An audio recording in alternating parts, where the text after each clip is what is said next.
Hello, BookTube, and welcome back to your daily SF magazine. And today it's Amazing Stories, January 1965.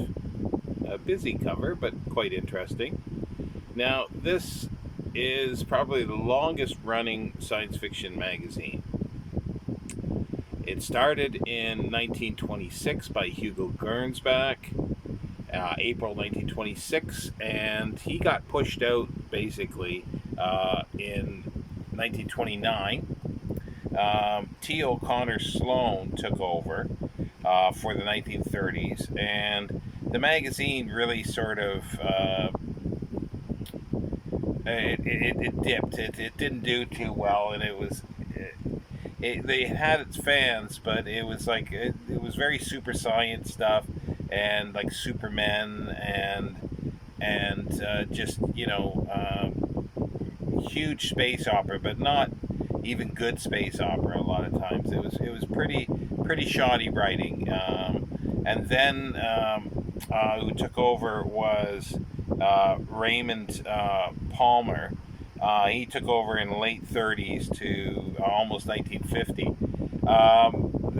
The quality varied with him for the stories, but he got mixed up with the Shaver Mystery, which is a weird sort of aliens were inhabiting the interior of the Earth and things like that, and it really got weird. And then there were many editors, but then in the late 50s, Celie G. Lally, who was the editor here, she started, and this was probably one of her final ones.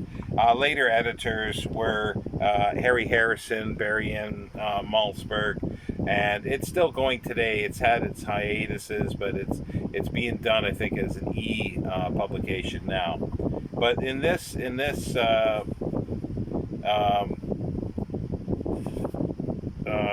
issue is a novelette by Jack Sharkey called Blue Boy. He wrote quite a bit of science fiction, but he also started writing. He lived up until I think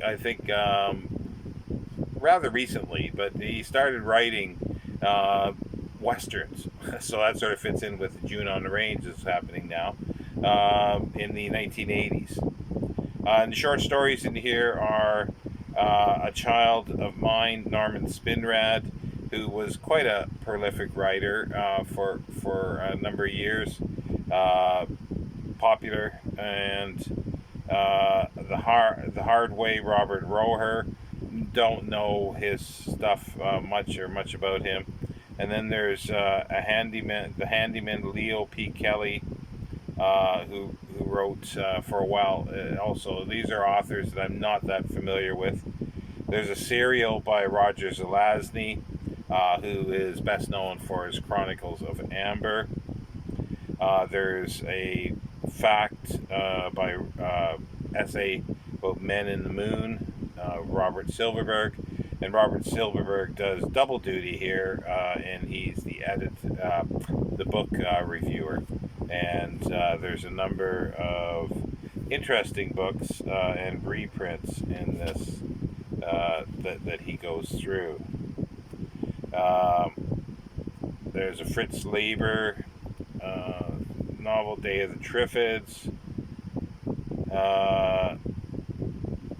Edgar Rice Burroughs reprints, Pirates of Venus and Lost on Venus, Dearest Core, World of Null A by A. Van Vogt. That would be his sort of revamp of the story. Robert Shecky, Pilgrimage to Earth. And yeah, it was interesting because the editorial director was put down as Norman M. Lobsens, because they kind of felt that a female editor couldn't do the job, but she did the job extremely well. Her tenure as editor of Amazing had a lot of good material in it, and it brought the magazine back to to sort of being a major player. And obviously it does have the usual line or ink drawings in it. And yeah, so there is Amazing Stories from January 1965. I'll see you next time, BookTube.